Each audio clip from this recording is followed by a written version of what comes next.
Hi, everybody, and welcome to the post-credit show, where we talk about games we've played, movies we've watched, and other assorted nerd junk we have done. Nerd junk. Nerd junk. Okay, you were not here last week, Brian. No, I was not. Do you want to start? I have a long... Oh, okay. I have a very short list. All right, well... Even though I haven't been in a while. So there's some stuff we have done together. There's some stuff we have done apart, so... I don't think I've done anything. Apart from me? Yes. Thanks, Brian. I'm trying to think. No. Other than like watching stuff. Well, what have you watched? So we're still watching Suits. We're in season 4 now. Because we Okay. restarted all. Yeah, you said that you restarted Suits. We started the new season of Suits. Yeah. Season 4 is my least favorite. What season 4? That's when Mike works as an investment banker. Oh, okay. And so him and Harvey are butting heads. Yeah. And then there's that other guy who Rachel had an affair with, who's also causing relationship problems between Mike and Rachel. All right. Yeah. All right. It's just my least favorite just because, nothing really... It's just a lot of drama between people.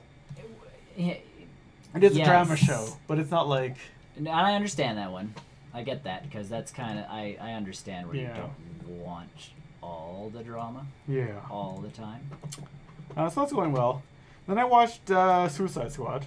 How did you enjoy... Have you seen Suicide Squad prior to this? No, this is the first time I saw it. How did you enjoy Suicide Squad? I like Margot Robbie's portrayal of Harley Quinn. All right.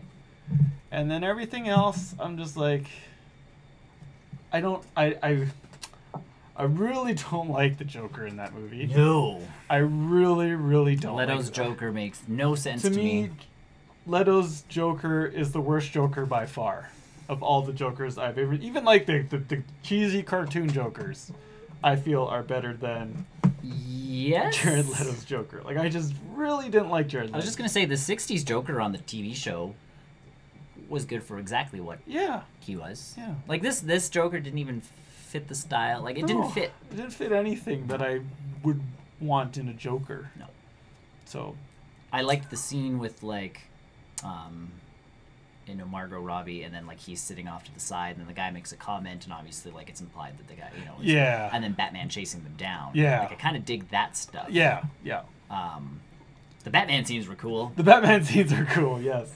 The Flash scene was cool. Yeah, Flash was in there. I didn't expect the Flash to be in there. No. Like, for his little... Now, that Flash kind of contradicts the Flash we got in Justice League a little bit, where he's not really superheroing yet in Justice League. Like, not to that it's point like, where, he can stop Boomerang. Like, clearly true. they've met a couple times, sort of. Yeah. And where Suicide Squad fits in the time. Like, this is where DC is really messed up to me. Like, Marvel's timeline can be kind of questionable every once in a while. Like, Spider-Man Homecoming, they put the wrong date in, and you kind of, wait, what? Unless you're me, and I'm like, meh. I know exactly when it takes... Like, it shows me when it takes place. Yeah. We're good. Yeah. So... I guess DC's talked about that, how there's no actual timeline. It's not but then don't create a universe. Yeah. And they're saying it's not really a universe they've created, but just a world where it's these characters in this world, and the timeline is wherever, whenever. Well, your movies suck because of that. Exactly. Because there's no, like, almost like... the other movies cause confusion or just problem or discontinuation issues. And it's just... It doesn't make sense. No. So... but Suicide Squad, in my opinion, I would give it a thumbs down. I did not really care for the story or for, like... I remember we came out of that film and went, well, that wasn't bad. And by the time we had made it to the van, it was like, nope, junk. Yeah. And, it's just... It's not even a fun popcorn flick to the point where, like, as soon as you start thinking about it at all, you're like... It annoyed that was me. Dumb. Yeah, it and annoyed that was me. A dumb choice. Yeah. And why did they do this? And why didn't this guy do this earlier in the movie? And why didn't and not like Pacific Rim has that part in the first movie where like the guy pulls out like all of a sudden the sword appears and they're like, well, why didn't they use the sword in the first part of the movie? And it's like because they were doing just fine at the first part of the movie, and the sword is supposed to be that like there are powers that some of those Suicide Squad guys have that they don't pull out. When they are in mortal danger, and you're like... like, it just annoyed me. There's a lot of annoyances. There's a lot of And even someone pointed out, and I've talked about this on the show, is there's a payoff that doesn't actually happen, and it shows Boomerang with the unicorn that he keeps stuffing into his pocket. Yeah. And then he gets shot, and he goes to pull out what you think is supposed to be the unicorn. I guess the payoff is like the unicorn stops a bullet, but it's a wad of cash. Yeah, it's a wad of cash. And it's like... You can't even keep continuity in your own film. Yeah.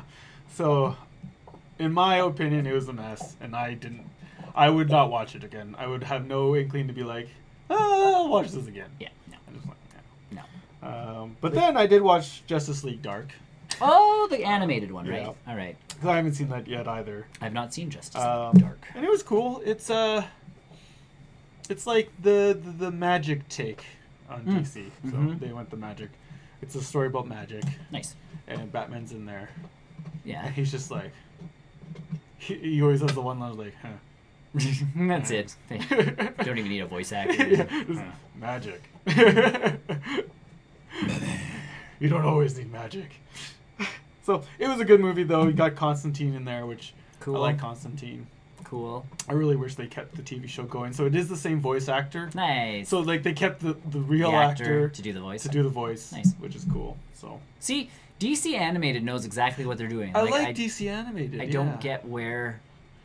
I don't know. See, even the TV shows had it right at first. Yeah. And then completely went off kilter trying to make CW type shows instead of superhero shows, and you're just like. Like, even said that to my wife, because my wife is like, she likes the CW type stuff, and we're getting kind of turned off at all of like the reboots and stuff that are happening. Yeah, right now. They're talking a Buffy reboot, and they're talking like the Charmed reboots coming out, and we're both like, this is what? They're milking the past. Well, they're trying to, but they're trying to do things with the show that just don't make sense. Yeah. So, like I said to my wife, I'm like, they're trying to turn the show into, you know, a CW show now instead of like the superhero show, and I'm like, you have comics that legitimately have Green Arrow and Black Canary married with kids. Yeah. I'm like, that is the comic continuity type stuff. Like, continuity in the comics is they get hitched. Yeah. They killed her off in the TV show, and I know they bring her back, but that is what people want. Yeah. You don't have to tell it the exact same way, but your end place should be the same. Yeah. Same with characterization. Same with like Ollie being Batman for the first season was cool. Yeah. But now Ollie has to be Ollie. Yeah. Like from the comics, kind of the smart-witted this and that and everything else. Like, you know, it can't just be like, I'm here to protect this city. Like, you have failed this city. You have, like, I don't even know where they are anymore because I stopped watching the show. Yeah, but me too. Like, I don't get how TV screws up. The movies supremely screw up, and then the animated ones just knock it out of the park every single time. And you think someone at the head of DC is like, we should just hire the animated guy to come over here. And what are they doing that we're not doing? Like the Warner Bros. Animation Studios. Like, and these cartoons are like, they're dark, they're more mature, they're not cartoons for the kids. Yeah. Like, yeah, but even if you look back at the Batman animated show. Oh yeah, that's true too. That did it. It's kept dark, but it did a stellar job of telling Batman stories. Exactly. Without, like, you sit there looking at a Batman movie going, why don't they just do that way? And the same guys who worked on that one worked on the Batman Superman animated show. Yeah. And you're sitting there going, it's almost like the references and the writers and stuff were there. Why not go to... So hearing Justice League Dark is another good film out of the animated section. You're just sitting there going... Where are they not communicating? Somewhere along the line, it's like the animated people are like, why did you do this for the movie? You should have done this. And the live action people are like, shh. Get back to your corner. Yeah, you have your own space. Go do your good movies over there. Because even Teen Titans Go to the movies... It's been reviewed super well. Yeah. People are loving it. People are digging it. Like, the whole shtick is like, yeah, it was a good movie. It's like a cartoon show for kids is going to outpace Justice League. Yeah, which is, it's sad. Like, they're always worried about not hitting the right demographic, but your demographic is nerds. Yeah, make a good movie, and we'll talk it up to no end. You're targeting just large, like, adult children. Yes. Adult children. If you screw up, like, my wife is not going to see Justice League. No. Like, my wife could care less. she doesn't care if you market it right towards her. Yeah. She ain't seeing it. No. Like, I'm going to see it. Yeah. Unless you keep screwing up, in which case, I'm not going to go see your film. And I'm definitely not going to convince my wife to see it. Yeah. Like, at least with the Marvel stuff, we're finally at the point where, like, Infinity War comes out next week. And I'm like, we have another movie to watch. And she's like, oh, right. And I'm like, no. This one, like, legitimately, all the other 18 I've made you watch, they all converge now. And she's like, so I'm not going to understand a thing that's going on. And I'm like, oh, you'll be all right. You'll be good. It'll be fine. Yeah. Like, my wife she'll go watch Marvel movies with me. Yeah. If I mention any of the live action DC, she's like, no, I just don't care. Yeah. And it's like, oh, yeah, DC messed up. I know Ant-Man came out and my wife was like, oh, I will actually go see that. If no one else is going to go with you, I will go to see Ant-Man. I enjoyed that film. And I'm like, what has Marvel done? Yeah. Like, it worked. Yeah. Like, my wife liked Infinity. She liked Ragnarok. She likes that Marvel has the comedy base to yeah, it. The lightheartedness. It. Yeah. And even though they have, like, even the drama, like the more serious ones, she's like, that's good. Yeah. They do a good job. They did a good job. Yeah, it's an action thriller movie. You're still like, oh, that was a good action. Yeah, and it's entertaining. While these DC movies have just been, the story's all over the place. It's not entertaining to watch. No. Like, some of the fight scenes are pretty good. Yep. Especially Wonder Woman. Oh, yeah. Like, Wonder Woman I thought was still a good movie. Yeah. Solid flick. Solid. I just don't attach it to any of the other DC films. Yeah. Except for the fact that Bruce Wayne shows up. Yeah. Like, he's the one that sends her the briefcase that starts the movie. That's it. That's it. And it's like, that could be any Bruce Wayne. Any Bruce Wayne. Any Bruce Wayne. Doesn't matter. Where did that picture come from? I don't remember a Batman versus Superman movie. So, yeah. But anyways, the only games I've been playing without you are on my phone. So Hearthstone had the new expansion. Excellent. I did not buy it. Oh. I used some in-game currency that Yes. I've accumulated just by playing for free to buy some packs, and I didn't get great cards or anything. I'm not expecting to, because if you pay more money, you get better cards. There's one card in the deck in this expansion right now that's played a lot, where pretty much if you have this card, if you've chosen to put this card in your deck, your deck doesn't matter. You get a brand new deck that's made for you, that's made by the developers. Oh. So one of the decks that are already pre-made in game, and they're very competitive decks. Yeah. So it's like, as long as you have that one card, you don't need any other cards, because that card instantly at the beginning of the game changes your deck into one of these pre-made decks that have legendary cards, good cards. Damn. So it's being played quite a bit. Yeah. So, and I'm just like, I don't have that card. I still have like the starter decks that Yeah. came out 8,000 years ago. Like, So like I just tried it out, and it's Hearthstone. It's becoming more. If you had the money and you bought a ton of decks, then you can get a lot of stuff to make your own. The really great cards, you get a lot of good cards, and then you just wipe everybody. Yeah. And then you get to the competitive level where then you're competing. But I'm at the lowest rank. I can't get out of the lowest rank because I'm a casual player who just doesn't put the money. Yeah. Yeah, I don't put the money into it because. Yeah. And then my nephew, well, not my nephew. It's like my cousin's son. Gotcha. Is that what, second cousin? Something like that.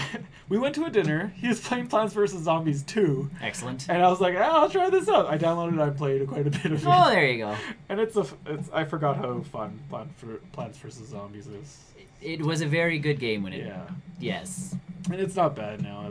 They've added a lot of different plants and all stuff. And I'm nowhere like awesome at this game. It's a nice casual like. Oh yeah, play this. And that's what I like for my phone. Like people, like Fortnite's coming out on Android, so like I can get into the beta and stuff. And I'm like, why? That's not a phone game. That's a game. That's a game. Yeah. I will play that on my computer. Like, I'm not putting that on my phone. One, my phone will die in 5 seconds. Yeah.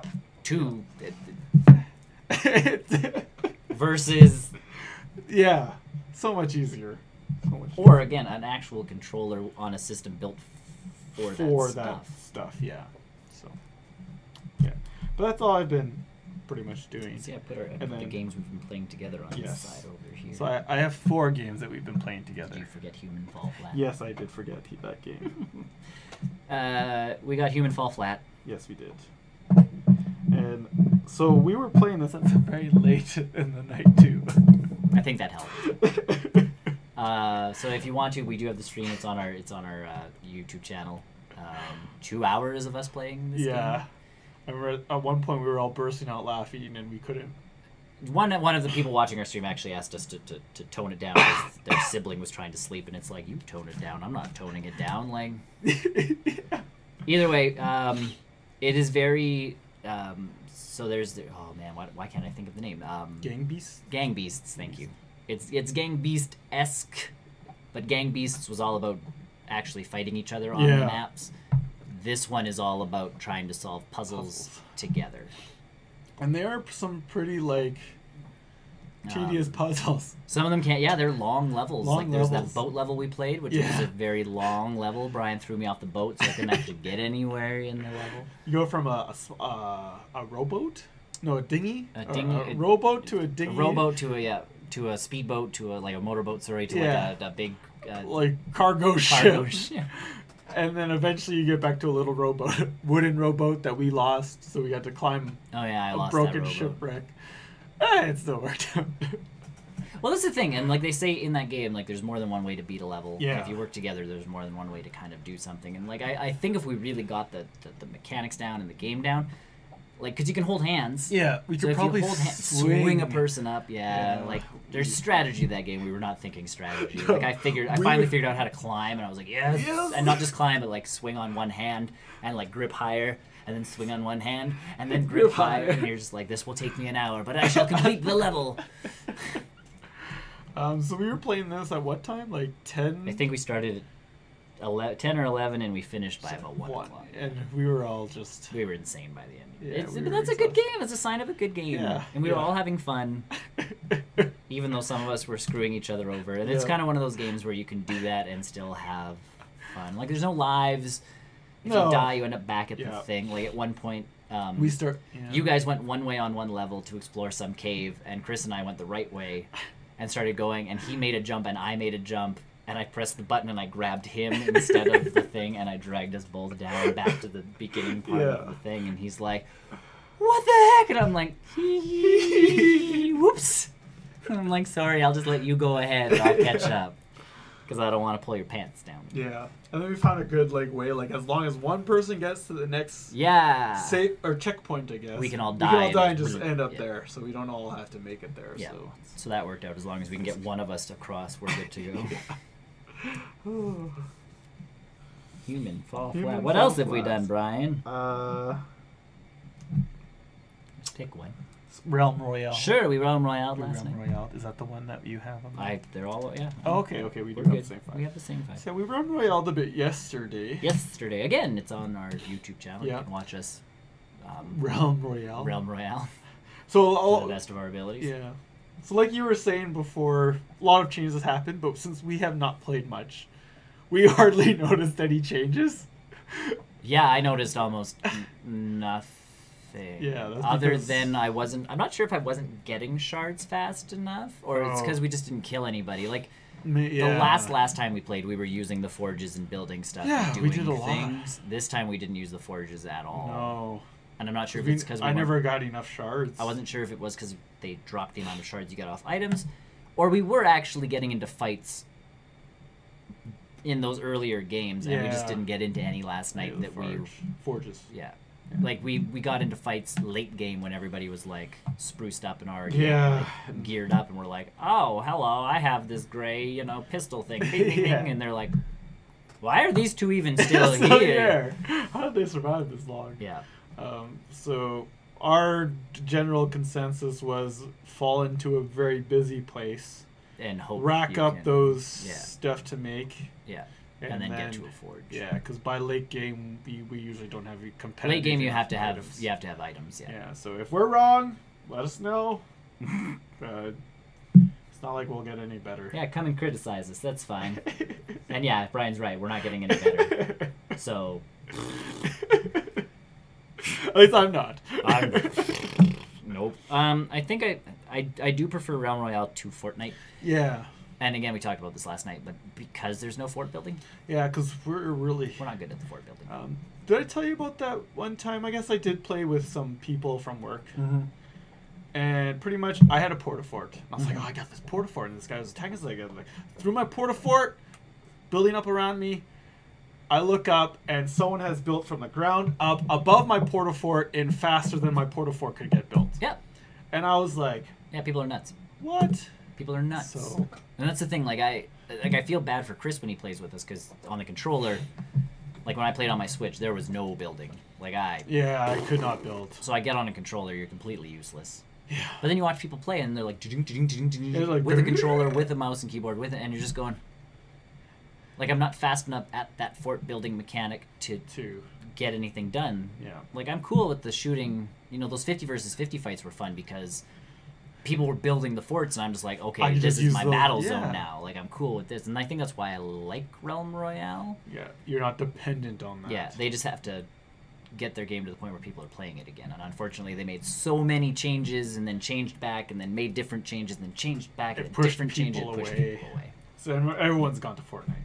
And everybody's back to Fortnite now. Yeah. People were like, oh, this Realm Royale game's interesting. Yeah. And they're like, yeah, I'll just play Fortnite. Yeah. Has PUBG seen lower numbers as well? Like, have a lot of people moved to Fortnite from PUBG? I haven't seen a lot of news on PUBG. Yeah. I don't know what's going on with PUBG. No, I really don't. Like, they're supposed to still release a map that I don't know has it got... I don't know. There's that snowy map they were kept. I think it's supposed to come out with the Xbox One.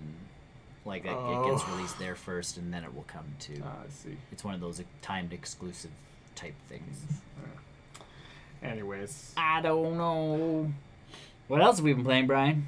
We played some Conan. A little bit of Conan. We did not stream Conan. No, because... There's far too much nudity in Conan to stream on our channel. Yes. Lots of it.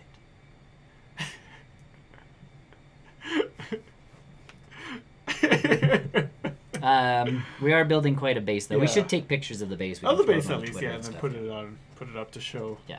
Our castle. Our castle on a hill. Yeah. On a bridge. With a bat cave. Protected by Komodo dragons. Yes, and archers. And archers. And some dancers.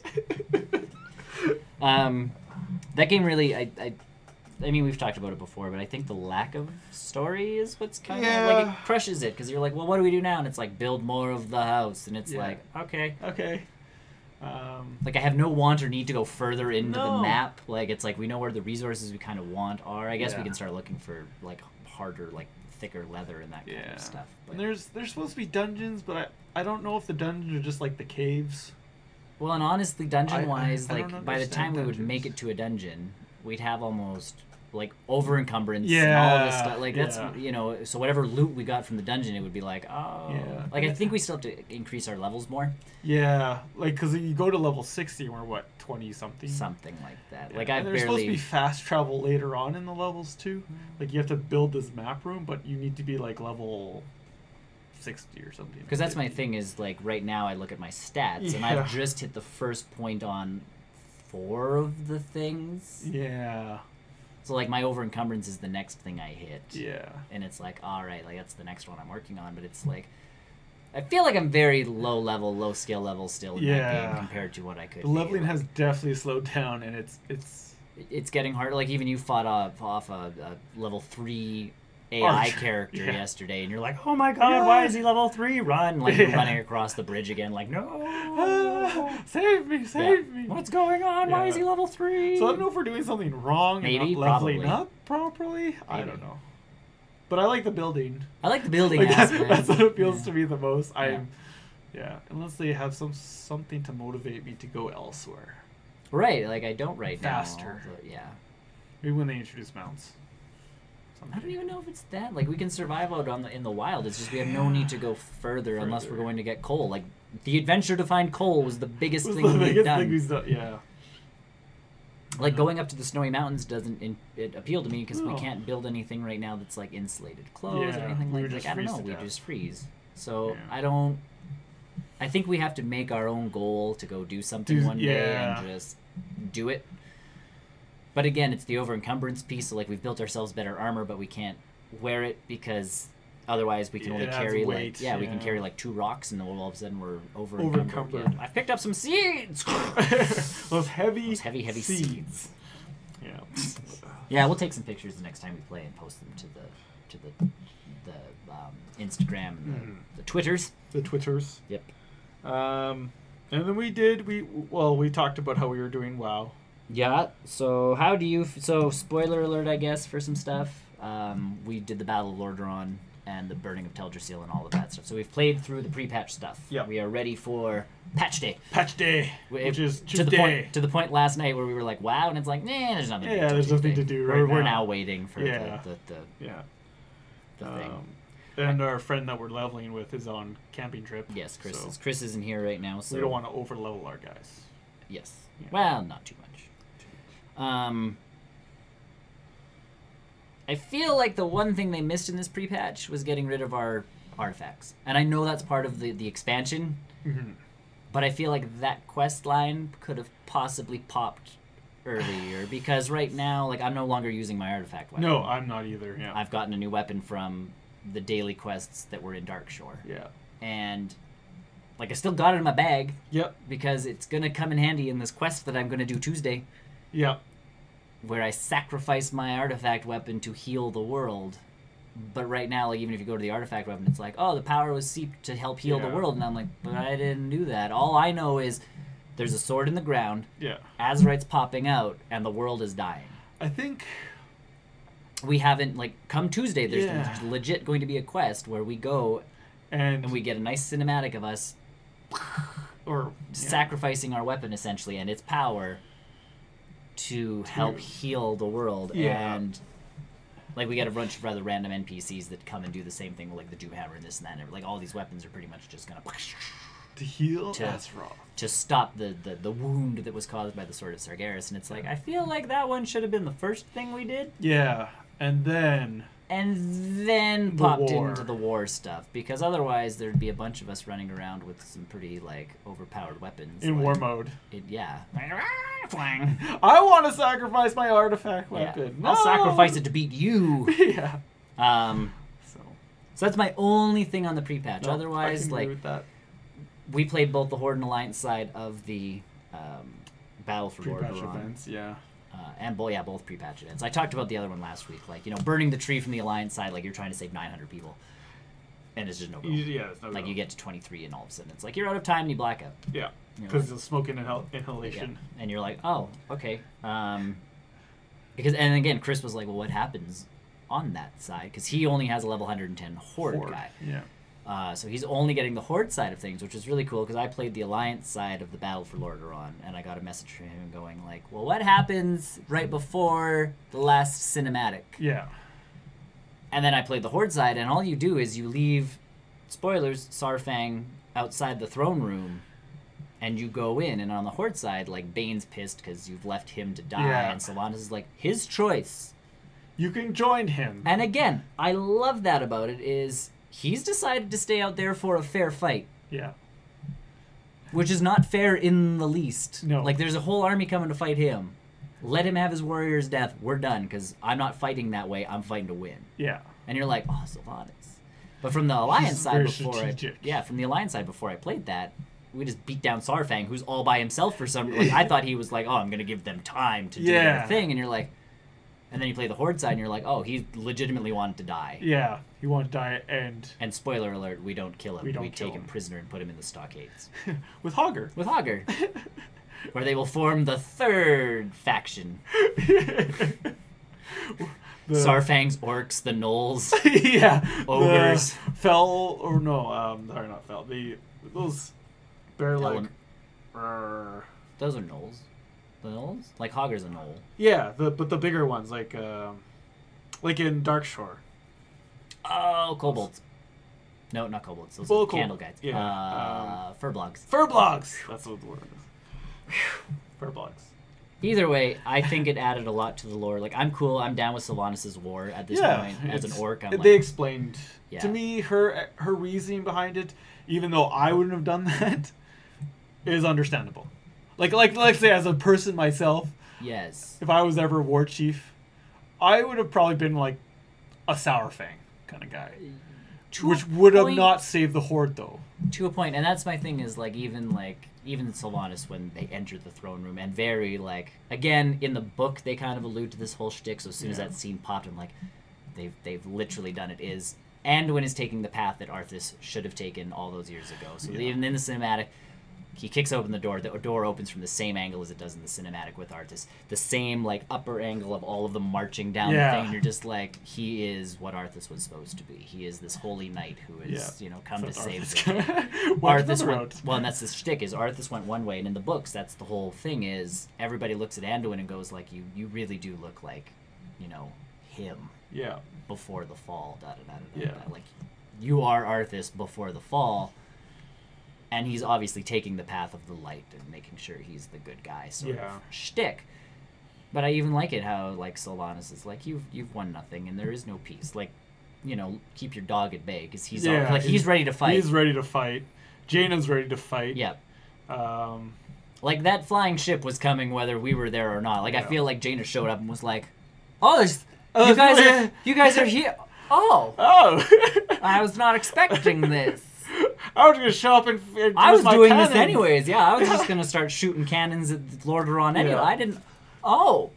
Yeah. I'm totally here for you guys.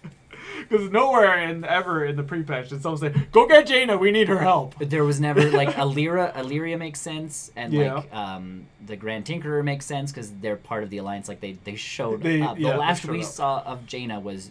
She went away. She was pissed. She was mad. And then in the books, she comes back and talks to the Blue Dragon aspect for Kale, whatever. Yeah. Caligos. Yeah. Yeah, because they're in love. So she talked to him, and he's like, well, whenever you're ready to come back, the Kirin Tor is ready to have you, and da-da-da-da-da-da. And she's like, I'm not sure if I'm ready. And then we got the Warbringer video where she goes and gets, raises her father's ship from the depths of the sea and sails away on it, and that's all we see. It's not like she sails to Stormwind and is like, hey guys, do you guys need some assistance? She legit just pops up and is, in my headcanon, she was just like, oh...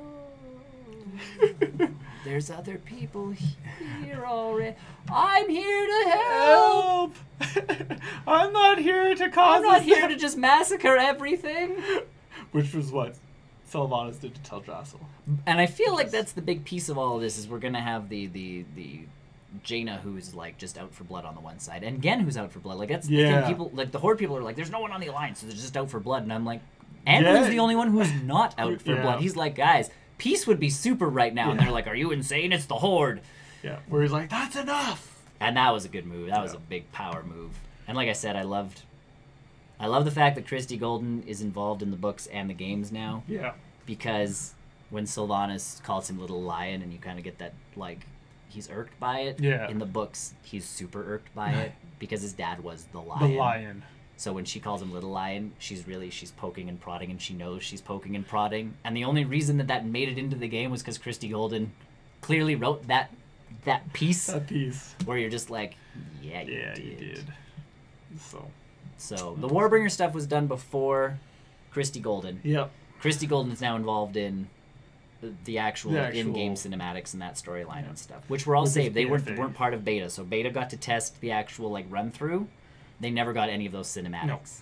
No. This is all news for everybody. It's fresh for everybody. So no spoilers for anybody until this happened. And like we talked about in the newscast, it kind of did calm a lot of nerves. Yeah.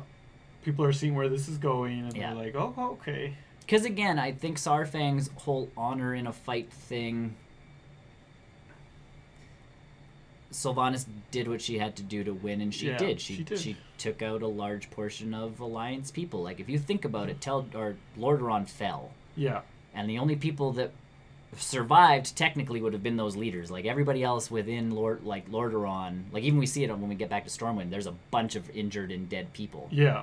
Yeah. It worked. She took out a massive part of our army. If you read those novella books, the burning of Teldrassil killed off like 90% of the night elves. Yeah. Like she decimated their population. So it's like when people say there, well, that wasn't you know when a sound move. Yeah. It's like she killed off most of their army and their people. When you do the pre-patch event and you only save 23 people out of the 900 it says, you realize that's a lot of people if that you died. boost the percentage up on that one, you're like, only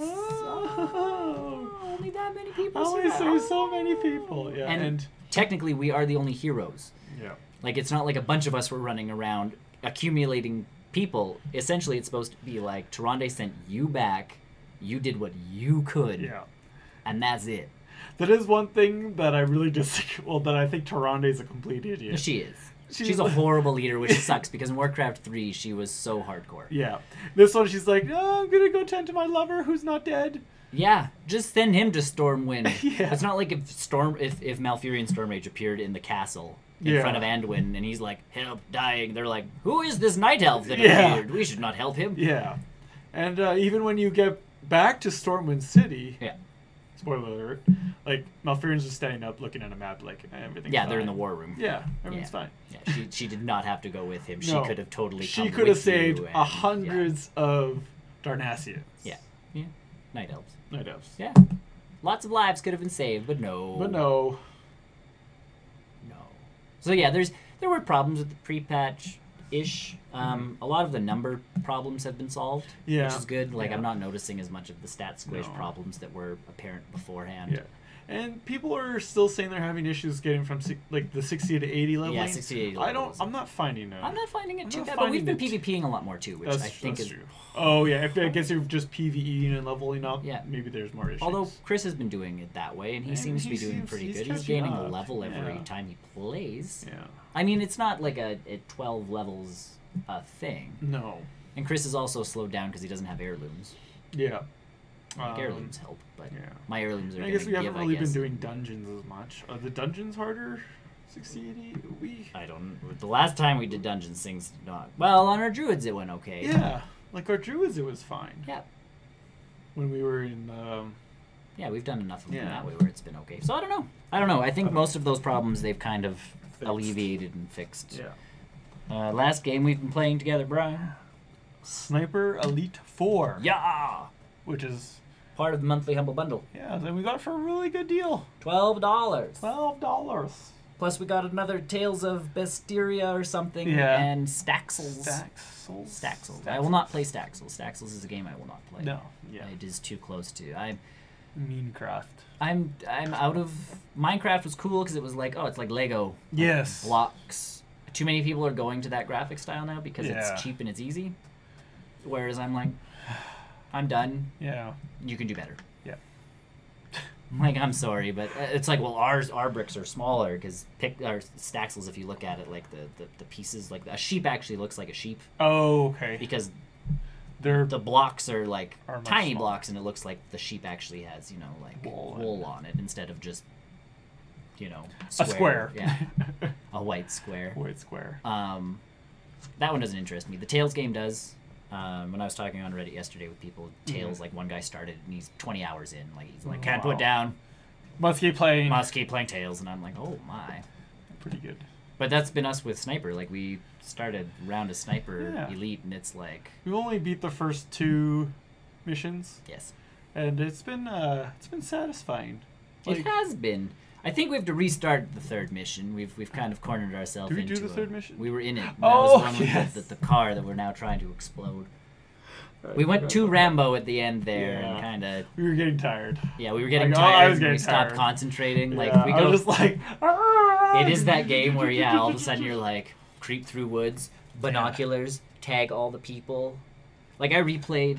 It's like Sorry, go ahead. No, I replayed the 2nd level. Like I'm partway through the 2nd level again on solo mode, and like I'm starting the machines up to cause noise problems. So when I shoot, they're not like I'm not triangulated. They don't know where I am. They just see people dying, and they're like, "What's going? Like something's happening." Like they're freaking out, but they don't know from where. Yeah, because one of the objectives, the bonus objectives in map 2, is only spend 3 minutes in combat. Oh.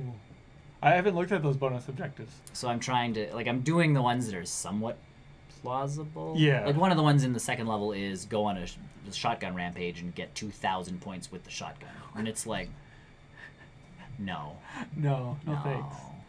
The first level is kill all the generals with trip mines. Yes, I can never get that. I've started booby trapping the bodies. I'm getting better at that. Oh, that's good. That's smart.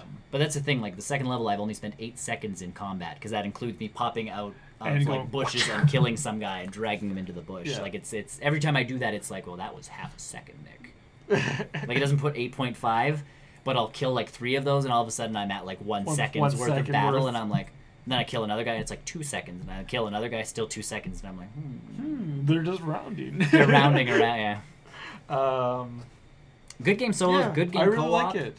It reminds me of like Batman Arkham, where you can be stealthy and like all that stuff, but then you could just.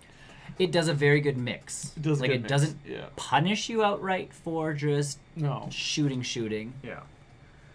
Yeah. You get better with the guns as you use them more. So like we got the DLC and I'm like, oh, look at all these guns that unlocked that I can use now. And I'm like, nope, I'm sticking with like the basic gun because the more I use it, I can unlock new skins for it and all this. So I'm like, and they get better damage. And they get better damage. So I'm like, I will just continue using the one gun for now. Yeah.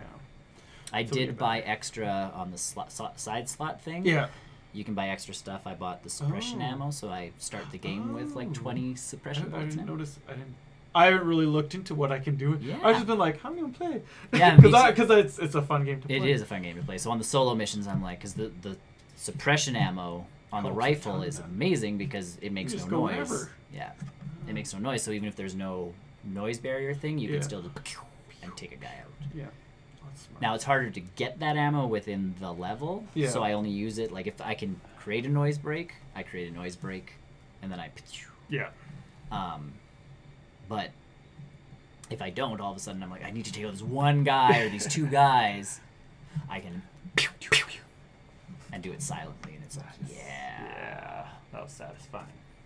Because you start the game with 2 pipe bomb things, 2 med kits, and that's it. Yeah, and you can unlock the other 2 slots now that you're level 10 or whatever are unlocked, and you can buy for star points or whatever you want in those slots. Yeah, I will take a look at that. Or you can start with 1 pipe bomb, 2 ammos, and 1 of something else. Yeah. Like each item you buy, you can put 2 in your bag, essentially, like your loadout. Oh, so pretty much just switch out a loadout item. You don't even, and you have 2 spaces that aren't full. Oh, okay. So you have 6 spaces altogether.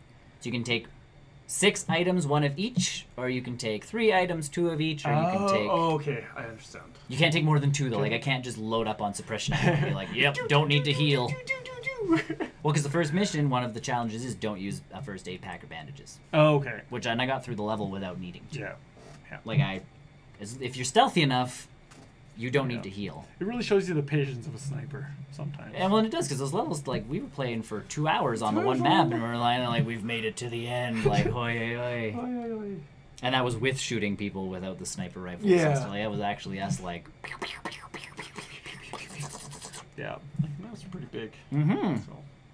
So if you want to watch us play Sniper Elite 4, Human Fall Flat, Realm Royale, and WoW, you can do so on our YouTube channel. Mm-hmm. All of those we did cast. The only thing we did not was Conan. Due to nudity. Mature subject content. Mature subject content, exactly. So there you go. So, my long list of stuff. Yes, all right. Because you've been doing quite a bit. I will start with movies. Okay. I saw Like Father. It's the new Netflix show with Kelsey Grammer and Kristen Bell. Yes, I've heard of that. It is a girl and her estranged father going on a cruise. Okay. Kind of by accident, they get drunk and go. The premise of the story is that she's supposed to get married. She's a workaholic. And she's estranged from her father. Her wedding does not go well. Oh. Her dad kind of was there for the wedding, like he found out about the wedding, so he came, and then once it doesn't go well, he appears at her house, and he's like, listen, like, we don't have to talk. He's like, but I do want to get to know you, and I feel like this is da-da-da-da-da. Yeah. So he's like, we don't even have to talk, but let's just at least go get drunk. Yeah. Like, I'll pay, we'll get you loaded, it's fine. Like, you need this right now. They get drunk, and her honeymoon, they had booked a cruise. So the driver pulls up to take her and her new husband on the cruise, and she ends up on this cruise with her father. Mm-hmm. And then the subsequent plot happens. It's a little bit all over the place. Like, you think it's going to be a drama-ish movie, and then it turns into a comedy. It was good. It was good. Like, I'll watch it once. Yeah. And you're like, that was a film. We started watching Hail Caesar, another one on Netflix. Oh, okay. George Clooney, Scarlett Johansson. Thanos is in it. Josh Brolin. Josh Brolin. Oh. He's the executive or producer of a movie studio in the 50s. Oh, I have heard of this one. I've not seen it. It is really dry. Oh, so is it really it's dry? supposed to be a comedy, but it's super dry because essentially George Clooney gets kidnapped, and he's supposed to like find his actor. Oh.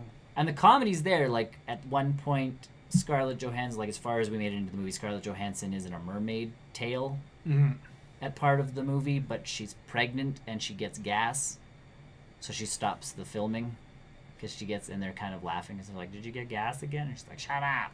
As they pull the tail, like the humor's kind of there. Is really weird, and then they're trying to make like it's the movie they're making and producing is called Hail Caesar, and it's the story of Christ. So at one point, Josh Brolin has like all these different leaders of faith-based things. So like, you know, there's Catholics and Jews, and this and that and everything else. And he's like, you've read the script? Do you think it's fair? Like, are we gonna have anybody pissed off at us? Is essentially the question. And like the Jewish guy sitting there going, well, Jesus never existed. Because that's their faith. Like, he's like, so I don't know, like, your movie has no problems here because the guy didn't exist, so whatever, you're making a fake picture show, do your thing. Yeah. And then, like, you know, like, they all start kind of fighting and this, and he's like, no, I just want to know, like, is anybody gonna get pissed off about, and they're all trying, like, they're having this faith-based discussion and argument in the group, but it's not like over the top funny. It's dry. Yeah. We shut it off because it was just, we're like, this feels like it's going nowhere. It's not a well executed. I don't know. I think if I were in the right frame of mind for it and going into it that way, yes, I was expecting very much more stupid George Clooney. Yeah. And I didn't. It was a much drier film. Okay. So I think if I went into it in the right way, it's like Napoleon Dynamite. If you go in expecting like art house style theater, you're going to be severely disappointed. Like the first time I saw Napoleon Dynamite, I'm like, this movie was dumb. And it should not be seen by anybody. And then I went again and I just shut my brain off and I watched it and you're like, yeah, that's what this movie is. That's what that movie is. It's like an Adam Sandler flick. If you go in expecting big things, you'd be disappointed. Yeah. But Hotel Transylvania, that wasn't too bad.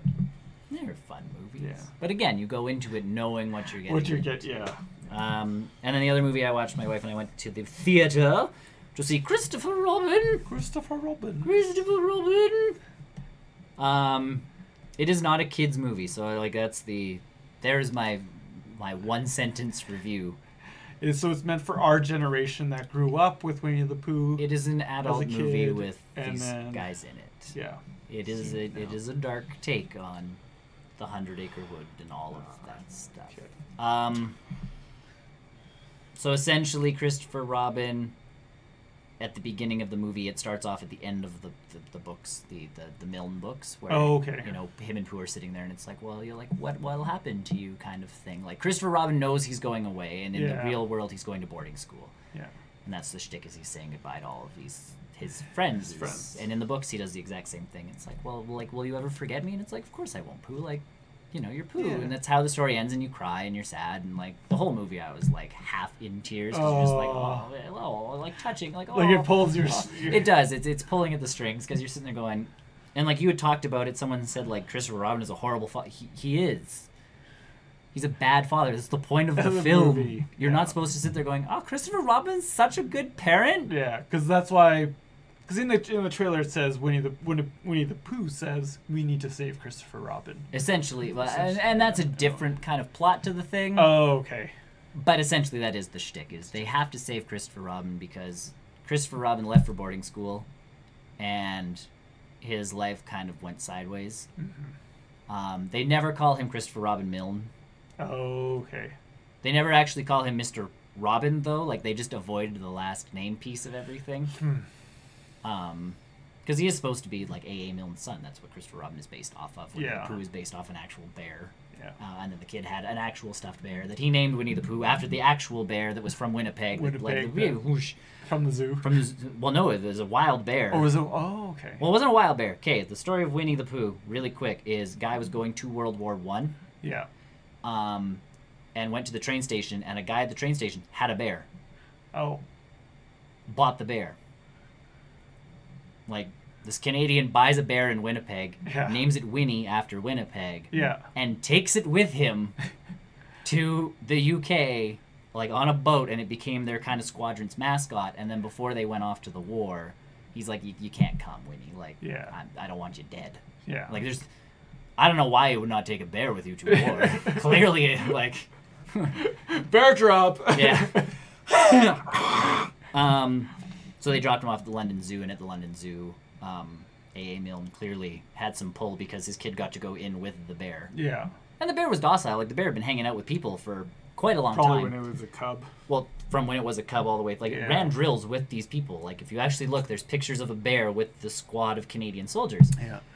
So he was a very docile bear to begin with. But either way, A.A. Milne thought it would be great for his kid Christopher Robin to, like, hang out with a bear at the zoo. And the kid named the bear Pooh, so he was Winnie the Pooh. That was A.A. Milne's shtick to the whole thing, and then started writing stories about it. So this is Pooh Bag. This is the story of what happens to Christopher Robin when he grows up. I see. And he does end up going to World War II. And, like, all this other kind of stuff. And he gets married and has a kid, and da-da-da-da-da-da-da-da. But he becomes very prim, proper English. I see. So that's, in the trailers you see it, like, you know, you need to come in this weekend and work. And he's like, oh, I guess if it's what the company needs, like, I'm here. And that's kind of how he is as a person. So, like, his daughter, it's like, well, you're going to boarding school and you're doing this because that's what I did and that's the best thing to do and da-da-da-da-da-da-da. As opposed to the Christopher Robin that we have seen forever, sort of thing. Yeah. That's a good trick, Nolan. It's a good superpower. That's a very good superpower. Please don't test it. Yeah. So yeah, that is the story of you know, Pooh kind of coming to the rescue at this crucial point in his life. Yeah. So it is. It's Christopher Robin essentially has a nervous breakdown, except for the fact that he's not the only one that sees these things. Oh, okay. Because even in the trailers, when they fall on the windshield at one point, he's like, yeah, oh, Piglet and Eeyore and Tigger, and his wife is just like, what the... What? So that is the shtick, is these characters are real, which makes the story even more heart-wrenching because he went from being a 10-year-old to being like a 40-year-old and hasn't visited them in 30 years. Yeah. So. And in the trailers, you can kind of see their wear and tear. They had the wear and tear right off the beginning. Yeah, which I think was great. Because they were like played with, loved toys, and I know people are complaining because Tigger looks like he's 100. But that's what happens. Like, I have stuffed toys that are so worn. that's the shtick. The more you played with them, the more beaten up they got, and that's kind of how they all did. And you could at some point buy the actual toys. They're no longer available, or they're back ordered now until October because Disney did not anticipate want. Disney's making some weird decisions at this point. You're making a quality teddy bear. Yeah. And it's Winnie the Pooh. Winnie the Pooh. Winnie the Like, one person even said on Reddit, they're like, I had a Winnie the Pooh growing up. The whole point of me going and buying one of these things was so my kid could have a Winnie the Pooh. Yeah. Like, I wanted them to have a really cool Winnie the Pooh. Why did you make 6? Yeah. Like, we went to the Disney store the day after they came out, and Tigger sold out within 10 minutes. The only thing left was Kanga. Yeah. So Piglet and Pooh and Tigger and Eeyore all sold out within the first, like, hour of them being released. Yeah. And Kanga, I understand, people don't really... Kanga wasn't in every... No, and here's the shtick, because we were like... We've bought my nephew and my niece, essentially, as many of the 100 Acre Woods characters as we can. So when my nephew was first born, it's like, here's Eeyore, and here's Pooh, and then we got Piglet, and then Tigger, and, like, slowly but surely, it's like, here's all of them. We found a little Roo the one time we went to Disney. So we're sitting there going, like, it'd be cool if, like, Rabbit and Owl also came out with this movie, because then we could finish it off, like, all the 100 Acre Woods. this isn't really a spoiler for the flick, but Owl and Rabbit are an actual owl and a rabbit. They're not stuffed animals in the movie. Well, yeah. Well, in the cartoon they weren't. In the cartoon, they were sometimes. They were in his room. If they panned through. Okay. In the books, they were not. They so were this not, this movie does a good job of taking the A.A. Milne book stuff and the Disney stuff and smooshing it, which is why when they first made the film, Tigger was not voiced by Jim Cummings. They had a different actor, and Tigger had a British accent. That's weird. And that's what every test audience said to them, too. So they got Jim Cummings to come back in and re-record all the lines. Because he's Tigger. He's Tigger. You can't... Tigger's voice is so If you're iconic. doing a Disney film version of Winnie the Pooh... You need... What would I think about Tigger? Like, it needs to be that, not like, hello, everybody, good day, chip, chip, cheerio, I'm going to bounce. And it's like... They were trying to make it more accurate to the book, I guess, as to what originally would have been thought of, but it didn't work. Yeah. So they got Jim Cummings to come back in. Brad Garrett plays Eeyore, the brother from Everybody Loves Raymond. Yeah. He did a good job. I'm like, I don't know, like he's he's got a very baritone voice, and Eeyore's, never feel he's as that not low. as baritone. He's got a lower Brad voice Garrett register, takes it to the perfect play. Like Eeyore is Eeyore. All the characters are them. That's the beautiful piece, and I think that's what makes it more heart wrenching too. Like a lot of the film is like they nailed characters. Yeah. Ewan McGregor's good. Haley Atwell's really good. The girl they got to play the daughter of the two of them's really good. Yeah. But it's definitely not a family film. You're not going to see it like, oh, look at the many adventures of Winnie the Pooh. You're going to watch, look at Christopher Robin. He's kind of a jerk. Like, even to Winnie the Pooh. Like, Winnie the Pooh comes back after not being in, and you're sitting there going, after he figures out he hasn't had, like, a manic break. Yeah. You think he'd be treating your, like, old best bud pretty good, but no, he's kind of a jerk to Winnie the Pooh. So you're like... And that, again, is the story of the movie, is he had to grow up fast. Yeah. And he left... It wasn't like he left that childhood behind slowly. It was a fast break, and... Yeah. Hit the ground running as an adult. Yeah. So, that's kind of the shit. Good movie, though. Like, anybody who's reviewing this movie as not good... It is not a good kid's film. No.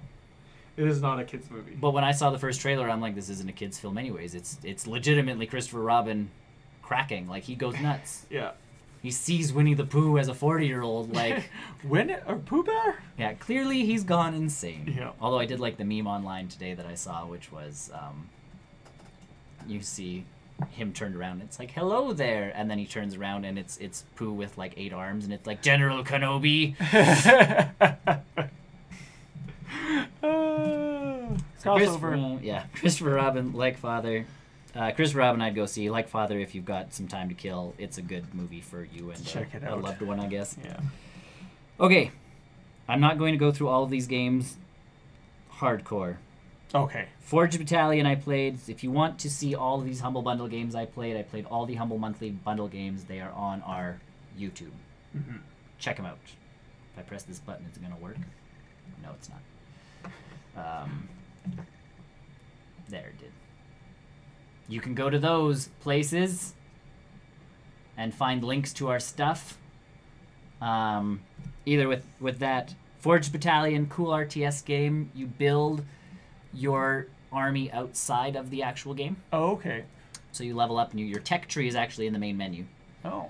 And you unlock it by playing the game more. Yeah. So the more you play, the more you can unlock. So like your infantry units, you can be like, I want my infantry unit to have an anti-air gun. Right. So you tech tree to that, and you can pick 4 infantry units that you can build once you're on the map.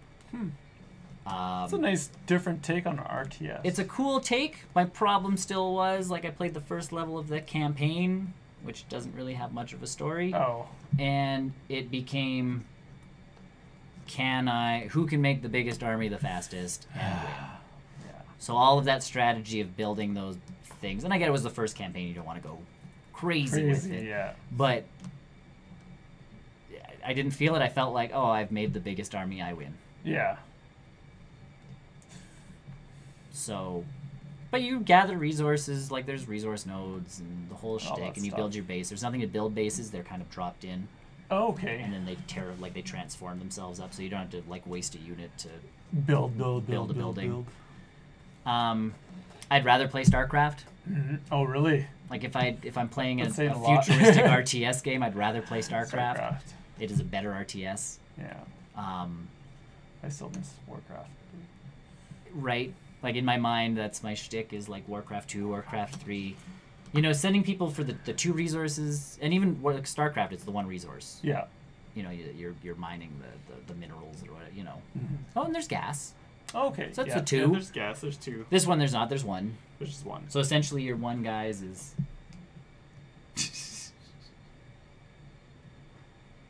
Game.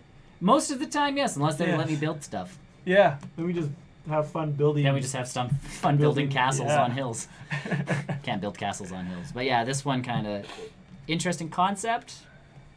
Poor execution. And there is online play, so that's kind of a big shtick, is you're supposed to build up your army and then fight other people online.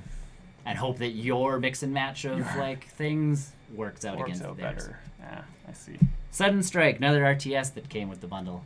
It is a World War II game. Okay. You get to play from all the different sides, so you can pick, you know, do you want to play as the Germans? Do you want to play as the Allies? Like, and of the Allies, are you the Brits, or are you France, or are you this, or are you that? You don't get to build units in this one. They give you a specified amount of units, and you have to use them properly. Oh. So it's like the actual battles. They try to actually recreate them to a point. Yeah. Oh, that's a different RTS as well. Yeah, because it's actually, they're trying to replicate specific fights. Now, I have known nothing, like, of certain specific fights. Like, I know the ones that we studied in school. Yeah. The big ones for Canada. Ones for Canada. But as it comes to, like, they're like, you're the battle of this. The cool part about this game is if you go into the deep menus of, like, the extra stuff, is they have videos about those fights. Oh, okay. So you can learn something. So they give you, like, a history learning thing. Again, kind of cool, but I missed the base building part, because it's like, oh, if one of my tanks blows up, one of my tanks blows up. Yeah. Like, I can't make another one. I can't make another tank. I can't send another tank in, which I guess is more to the realistic part of that shtick. It's not like in World War II, they're like, oh, we lost one. Build another one. You got 30 seconds. It's got to be out there. Like, hop 2. So that part's kind of cool. The units can run out of bullets. The cars can run out of gas. Oh. The tanks can actually get, like, the treads shot off of them, so you have to bring in, like, a repair unit to repair that part of the tank. They can't repair the damage done to the tank, but they can repair, like... So that it can drive again. They can make it drive again and fill it up with gas. Oof. Yes. That's another strategic... Very strategic. There's trenches, so you can actually put your guys into trenches. You can put them into cars. You can put them into, like... There's a lot of stuff to do within that game. I'm just not good. Like, it's like Total War, where you even get, like, the formations in. So you can put your infantry in a certain formation and this and that and everything. I'm not good at that kind of stuff. Yeah. I was okay in Total War because I use some of, like, Napoleon's tactics, where, like, you put a small force in the beginning and then surround them. You can't quite do that in this one. Like, there's giant artillery guns that are just like, I see you. It's like Sniper, where all of a sudden you're like, Brian, it saw me. Brian, oh no. Bam, bam, bam, bam, bam. Yeah, dead. So cool. Like I even said on the stream, I'm like, I think Graham would like it. Okay. People who were like Total War and... Even World War II people would dig it. Like, those that kind of know more of the fights and how certain things went and that kind of jazz, I think would be more into it than I am. And again, the formation type, like if you're into the Warhammers and that kind of stuff, where you're moving people into specific formations. It's a patient type RTS, not Warcraft, where it's like, units built, go in, go. Go, go, go, go, go. And still some strategy, but not formation-based strategy. Yeah. Like, I had all of my infantry crowded by accident, and one of the artillery guns went off, and I lost 90% of my guys, because giant shell in the middle of them, and like 2 of them were like, we've made it out alive. Oh, I would... Pathologic, I don't even know what to say about this game. What kind of game is it? Yes. It is a first-person survival game that was made way back when. So, like, the textures are all squares. Like, there's no round rooms. They couldn't make round rooms, so they tried to recreate Shakespeare's theater at the very beginning of the game. Like, it's supposed to be a very mind kind of twisty game. Okay. So it starts off, and there's 2 people on a stage, and they're doing lines from Shakespeare. And you're in the Shakespeare theater, like there's the tiers and the thing, and then you walk to the other side, and you go through a door, and you pick a character, and each character has a different story. And Pathologic Classic HD, so this is an HD remake, but they didn't HDify anything. They just made it run on newer hardware.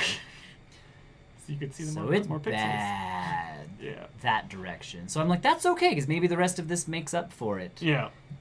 Nope. No. No. Oh. You come out of this one person's house, and they're like, well, watch what you say to people, and watch what you do, because there's bars for, like, your psyche, and this and that, and everything else. And again, like, I loved Eternal Darkness when it did that. Yeah. I'm playing another game where they're doing that same thing, like, as your psyche starts to break down a bit, you go slower, you don't survive as long, like, you can't, you're kind of like, well, like, you don't put the pieces to, like, your character's not putting pieces together like they should. This game's just weird, like, you come out and there's a guy in a weird, like, almost like a medieval, or not medieval, but the doctor's costumes. Oh, okay. The kind of, yeah, the bird beak thing. The plague doctors. Yeah.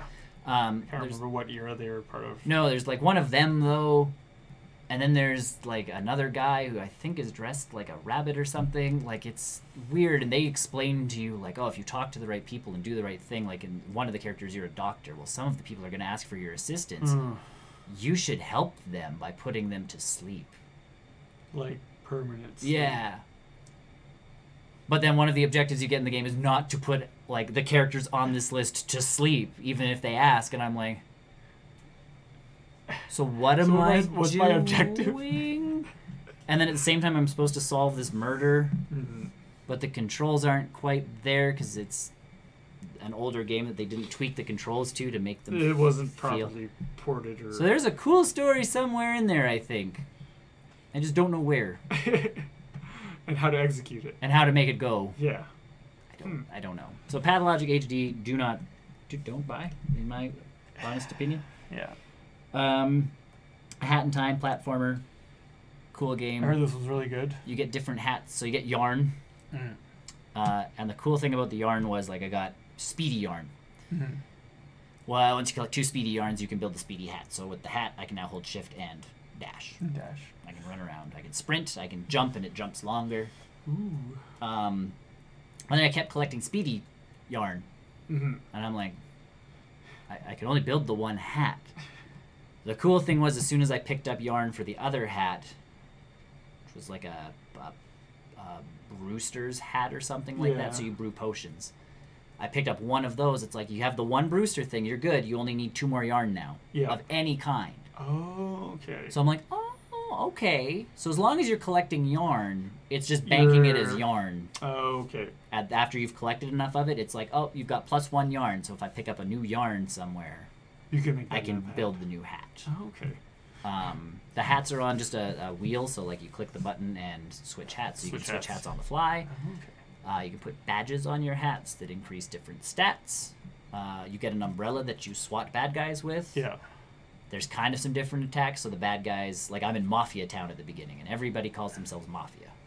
In Mafia, we do this, huh? We, you know, like one of the guys you walk up to, and he's like, I wanted my son to pass Mafia school, or Mafia wanted Mafia's son to pass Mafia school, because they all refer to themselves in the third person, and they're all named Mafia. But he not like beating people, you know, he not like beating people up, so, you know, Mafia's so disappointed. And you're like, what? Who? What? Who and where? Why? So the world they create, because it's like Mario, there's different worlds, and you're in a spaceship, and you're trying to get your little hourglasses back. Oh, okay. The only thing that throws me off is your main character is 3D modeled, but they put flat textures on top for like the eyes and the mouth and everything. So like if she smiles, it doesn't wrap around the polygons. It just and sticks out, which they were going for. It's not like it's not like they went like, oops. But like her eyeball every once in a while is not attached to her face. Oh. And it just throws me off a little because there's enough polish in the rest of the game that I'm like, I get the art style they were going for. It's like the only part of the game that throws me off. Otherwise, it's a really cool game. Okay. That reminds me of like the original, like a better version of the original Wario game where all the different hats give you different abilities. Yeah, it's Mario-esque. It's this, and then yes, the different abilities depending on which hat you wear. Yeah, okay. And I only got 2 hats, so I'm not sure if they only let me take so many hats with me or if I can go crazy. Switch There's mod support, so people can actually build their own hats. Oh, interesting. Which I'm not like... God mode hat? Yeah! Like... Pass level hat. Done! Yeah. So there's different boss fights too that take some originality and that kind of like one of the boss fights I was stuck running around in a circle. Oh. Like if I pressed forward, I was stuck on a track. Oh. Which was kind of cool. So like instead of going from the 3D thing, I was now stuck going around a fountain of sorts, and I had to make sure I was dodging stuff, but on a rail essentially. Yeah. One of the boss fights was on a stage, so I could only go back and forth. I couldn't go front or back. Mm-hmm. So it changes the way you play all of a sudden. You're like, oh, okay. Interesting. But good game. Good game. I'm on the second world, I think. Okay. And yeah, you can kind of play. You don't have to play the acts in order if you don't want to. It's pretty open-ended in that Oh, that's way. nice. There is still a story, so if you want to follow the story, you go a specific route. Yeah. If you want to just skip one of the things, it's kind of grayed out. It's like, yeah, you don't have to. Oh, you don't have to do this one. It's fine. Just ignore it. Just ignore it. Yeah, it's fine. Good game. I played Kerbal Space Program. If you know what Kerbal Space Program is Kerbals are on a planet. This was not part of the Humble Monthly Bundle. I wanted to play this one because I watched some YouTube videos of people playing it and who were actually successful at it. The last time I played Kerbal, I would build something I couldn't even take off, and it would explode. And things would, like, stuff would fall over and just explode, and I'm like, I don't know what's going on. I'm not a rocket scientist. I am not a rocket scientist, but I played through some of the tutorials again to kind of understand it. I watched this video, and on the video they were doing science, and in science, like, you go up in, like, just before you breach the atmosphere sort of thing, and you can put, like, goop on the side of your ship, and you can open the thing, and it's like, well, how does the goop react? I'm going to take that science report back down to the planet with me, and I'm going to gain science points. Like, there's a whole career mode that I didn't know existed, but you can do quests, essentially. Like, they'll put you on missions, so it's like, oh, you know, mission to the mun, because it's not the moon, it's the mun. M-U-N, mun. Where they want you to orbit, like, slingshot yourself, orbit around the moon a couple times, and then come back, and while you're up there, do some tests. Oh, okay. And then come back. Huh. I'm not nowhere near that skilled yet. But you also in career mode have to unlock bigger engines and that kind of stuff. So you can even make it to the mun. Because right now I can barely breach. Like I can't even orbit the Earth right now. Or Kerbin, I guess is what it's called. It's not the Earth, it's Kerbin. That's why it's called the Kerbal? It's Kerbals because they're Kerbals. Because they're Kerbals. And all of them have the surname Kerman.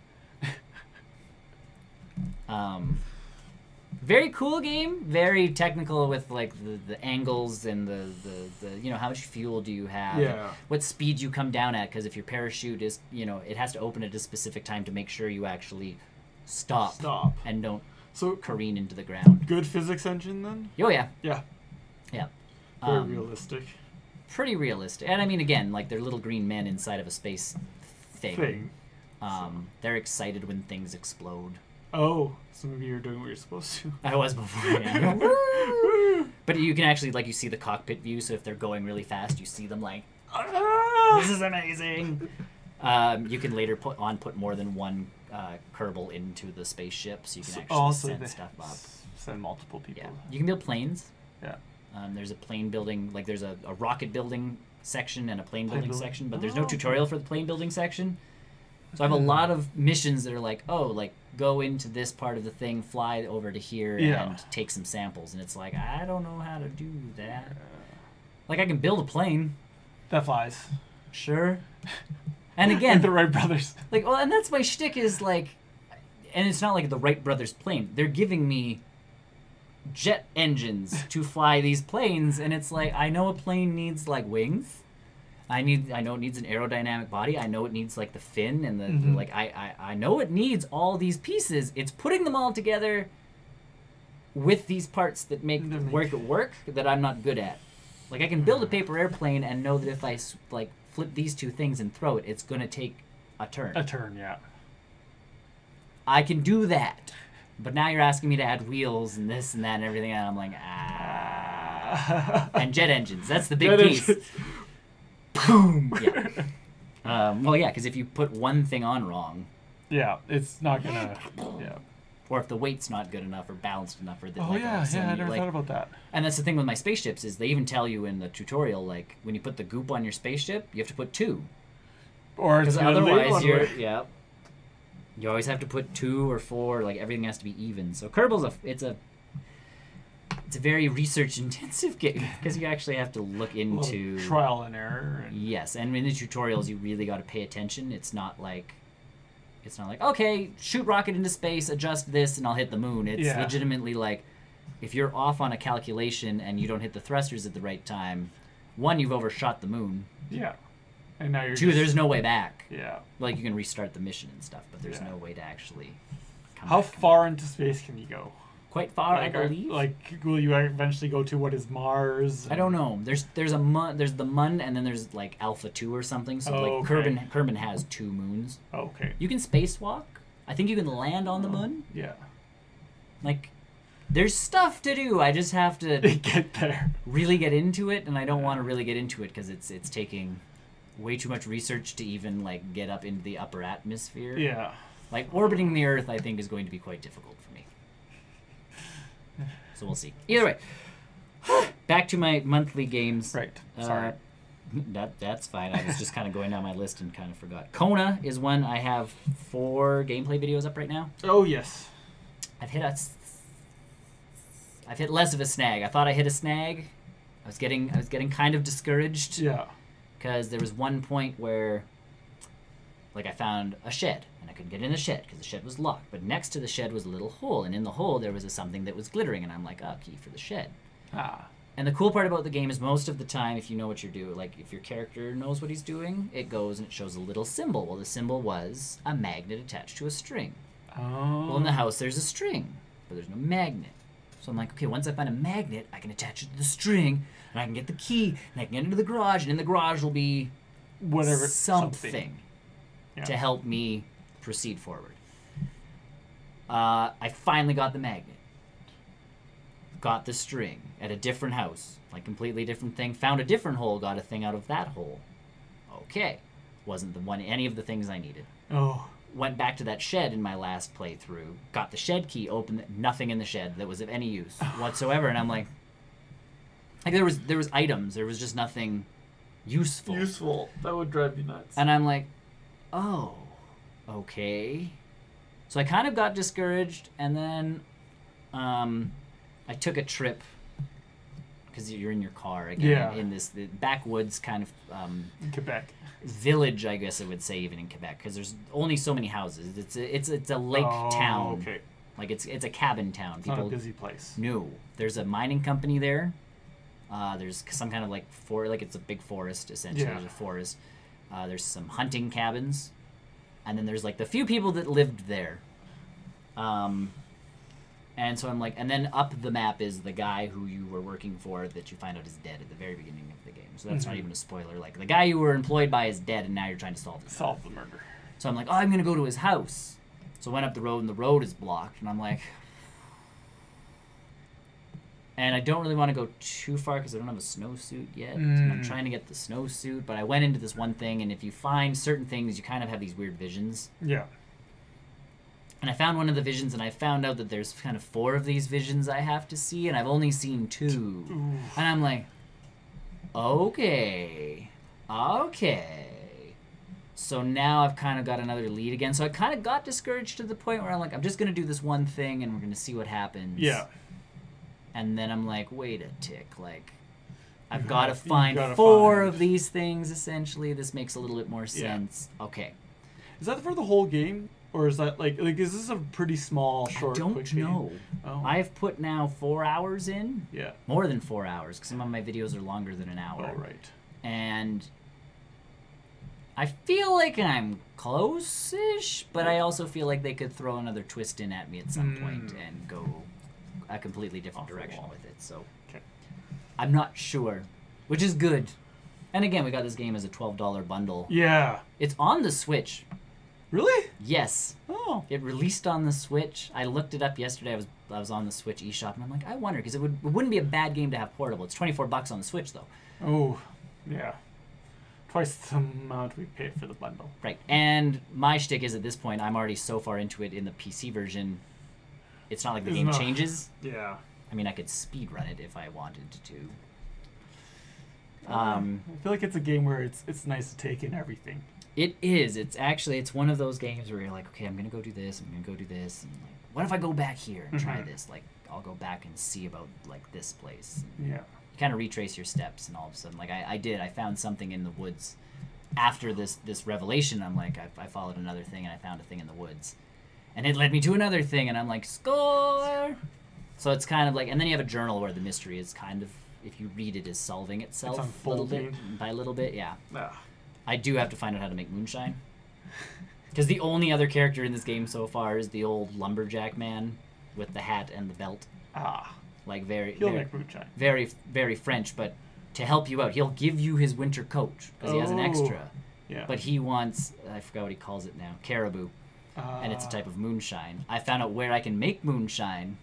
I just am missing an ingredient to moonshine, or the recipe to moonshine. Yeah. Because there's also like a snowmobile at one point that you have to find. Yeah. Well, you find it, you can't fix it until you find the manual for the snowmobile. And then it's like, oh, well, this part goes here and that part goes there. And then after that, it's legitimately just hold and click. It's not like you actually have to like build. It's not like Myst where they would make you specifically like put in the handlebars and put on the thing. It's legitimately like, now that I know how to build this and I have the parts, walk up, hold E, and good. Myst. Anyways. So it's not like a Myst type puzzle solving game. It's very much you have found the piece. You now have to find all the pieces of the snowmobile. Yeah. But once you do, you can put the snowmobile together. So right now I believe I'm looking for the recipe for moonshine. So there's a section of road I'm going to drive by again and explore a little bit more. Because I don't get as cold as I think I do walking through the woods. And I'm always afraid to go too far. In case you get too cold. At this point, I'm at the point where I think I have to take a little bit more of a trip. So, good game though. If you've not played Kona, try and find it on sale. It is super good. I have that one installed. I will try and play it. There you go. The Surge is another one. It's an action game. You start off the game as a guy in a wheelchair, which I thought was kind of cool. You are on a train, getting a spiel from some big company that's trying to make the world a better place. And thank you for joining the ranks of this working, blah, blah, blah, blah. Yeah. So you wheel out, and I'm like, this is kind of cool. Like, wheelchair-bound protagonist. I kind of dig it. Then you roll into their facility, and you get to pick between two different, essentially, work mechs. One of them is a faster mech, meant for speed and kind of that kind of thing. The other one is the heavy lifting mech. So which job are you going to take? Is now that you're part of like Globocore or whatever it is, like evil mega corporation. So you pick one or the other, and essentially that sets you off with what mech pieces can you build right off the bat for yourself. Either way, as soon as you pick a job, it cuts to a cinematic of you getting an implant, except the machine tells you you've been knocked out and you haven't been knocked out, so it starts screwing pieces into your body as your guy's like, oh gosh. Which sends your brain off into a thing, and you wake up in the dumps, like in the junkyard. With this mech still screwed into you. Well, it's more of like an exoskeleton, so it's not like a big mech piece. It's just the outside parts. Oh, okay. But it allows you to walk. Oh. So they completely, they put you in a wheelchair for 2 seconds, which I'm like, cool. Like, way to be ambitious about this, too. Yeah. You can walk now. We hope you enjoyed that 5 seconds of us trying to be inclusive. Oh. Because even, I'm sitting there going, even if, you take damage and all of a sudden your legs stop working, that would be a cool mechanic. Yeah. No. Either way, you find out the core of your system is busted, even though it's not, and you end up essentially, the tutorial leads you to getting a new core. Oh, okay. Once you get a new core, you can power up that core, and it supplies power to the rest of the suit, to which you can now start putting augmentations on, so you can get a big mech arm, and then weapons, and then legs, and chest, and head. Yeah. You can also add augmented pieces, so you don't lose energy as fast when you combo up, or you have health regeneration. If you use this button so many times, you can health regenerate yourself. Regenerate your health, I guess is the way to say it. The way you get other parts, though, is by damaging the other parts on other people with these mech suits on. Yeah. And then doing a finishing combo, which rips that part of them right off. Are these people alive or dead? I don't quite know, but at this point I don't care because I'm trying to build a better mech suit. Oh, I see. So I've just completely ignored the fact as to whether they are zombies or anything else, and I'm just like, you have an arm I want. It's like mature metabots. Yeah, essentially it's like, you have the arm I wish for. One of the weapons is a chainsaw. Meant for It doesn't matter. Like if you have like the one arm I have, Yeah. is the heavy lifter one that I'm playing on. So I'm playing one on stream and one off stream. The one on stream is the faster guy with the chainsaw hand, and you can equip whatever. It doesn't matter. But the other guy has just like a pulsating something or other, so it doesn't really do much. But he'll just like pry that sucker like here and go. Gruesome. Yep. Then you get the blueprints to build that arm. Yeah. And you get the parts slowly to build that arm. Then you go back to the med bay and build the pieces, upgrade the pieces, etc., etc., etc., until you're mech'd up. Is there co-op for this game? No, I looked. No co-op that I've seen. Sounds interesting. It is interesting, except I find myself, like, my wife came home from work and sat down and was watching me play. And she's like, okay, I've seen you go back to this one room, because I keep going back to the med bay to upgrade myself constantly. And there's always they kind of unlock shortcuts back to the med bay, because that's the shtick, is you're supposed to go back to this place to augment yourself constantly. And she's like, I've seen you go back to this room now 10 times. What are you doing? So I explained it to her, and she's like, it seems repetitive. And as soon as she said that, game was done. Because that's exactly what I found myself doing. I had I had 3 healing potion essentially thing. As soon as they'd run out, back to the med bay to like replenish and add my points to the thing. I got to a boss fight I can't do. Like I can't, and I've upgraded most of my armor, and I'm like, so yes, now it's a grind, and I'm like, thanks wife for making it look like a grind, because before I was just ripping robots apart. She snapped you out of that She did. She got me right out of the loop. I was doing the exact loop that they wanted me to do, and she's like, you've been there 12 times now. What's going on? And I'm like, I have been here 12 times. This isn't a well-built game.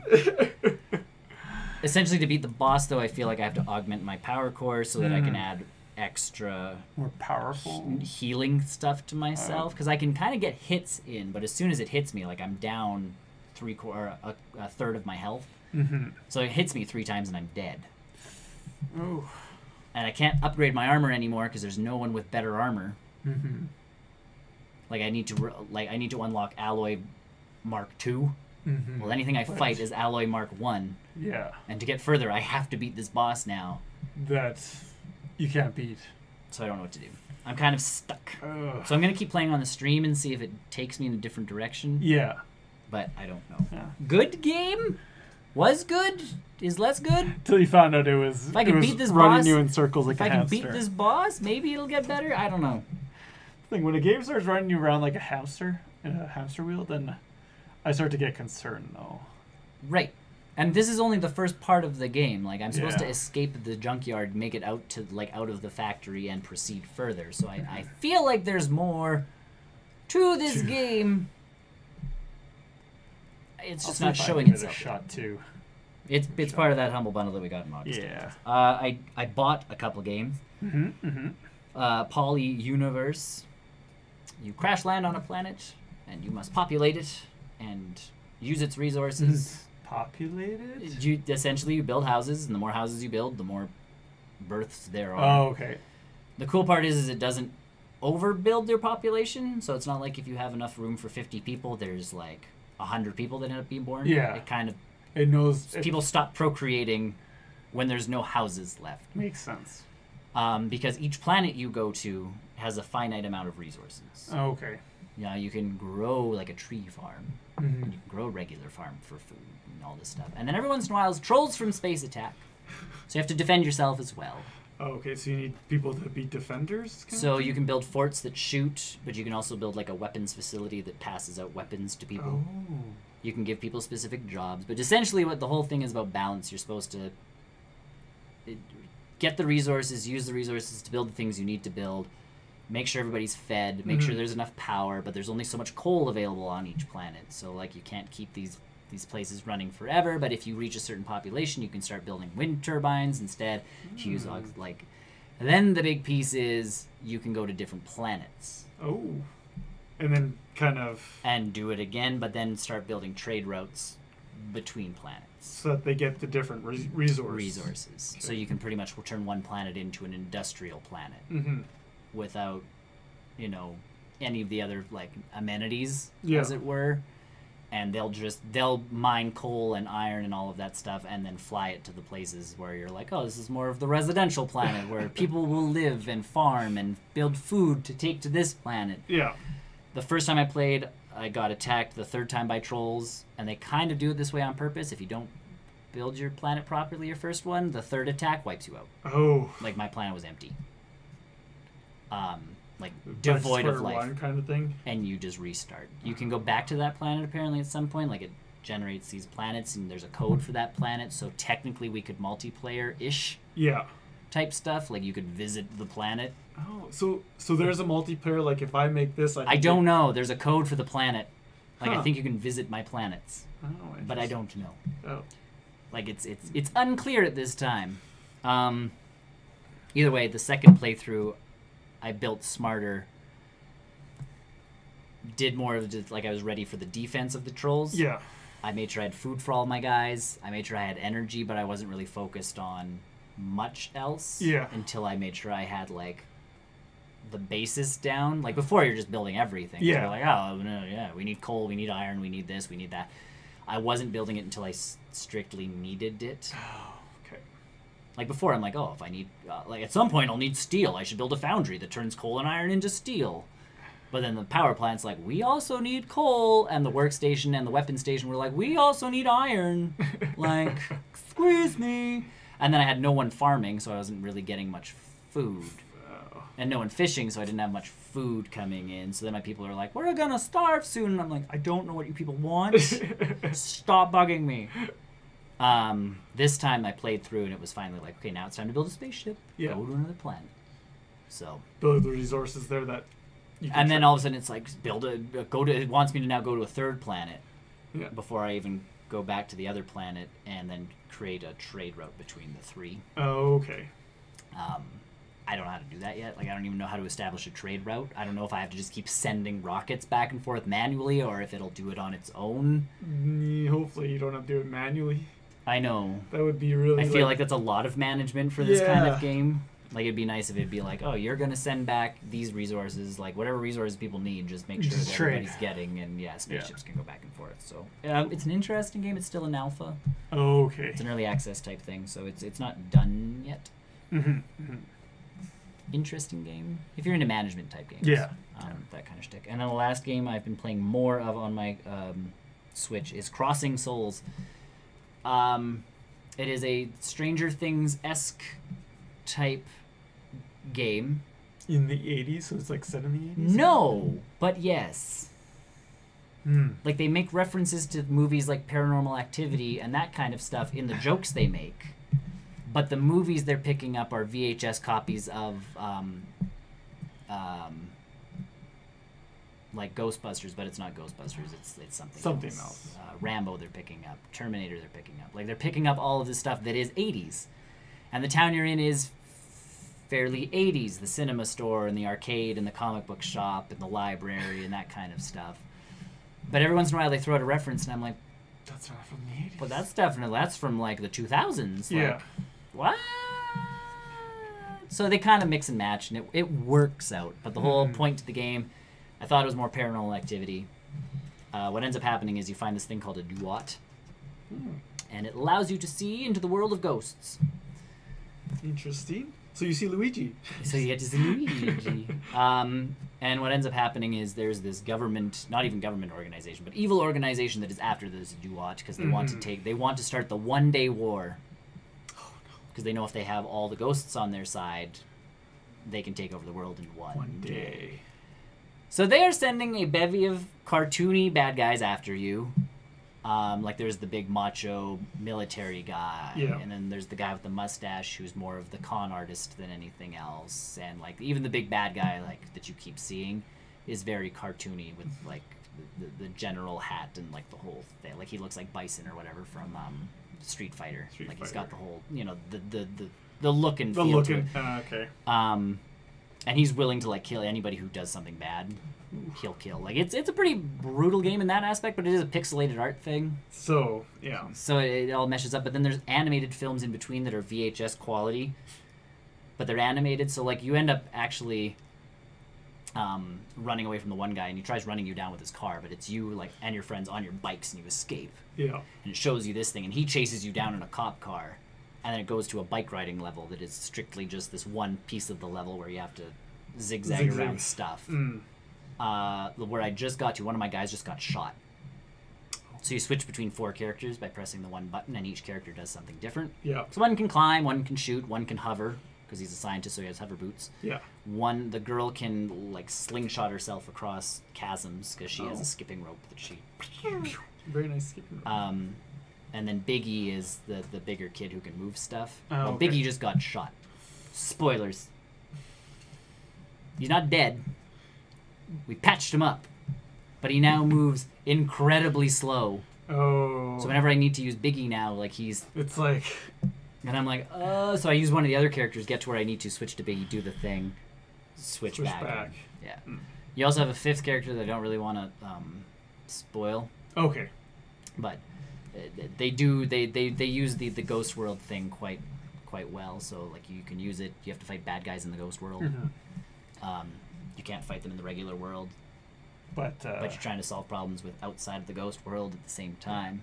So I was gonna look up pictures. Like, so is this like the graphics are all like old school pixelated? Ish.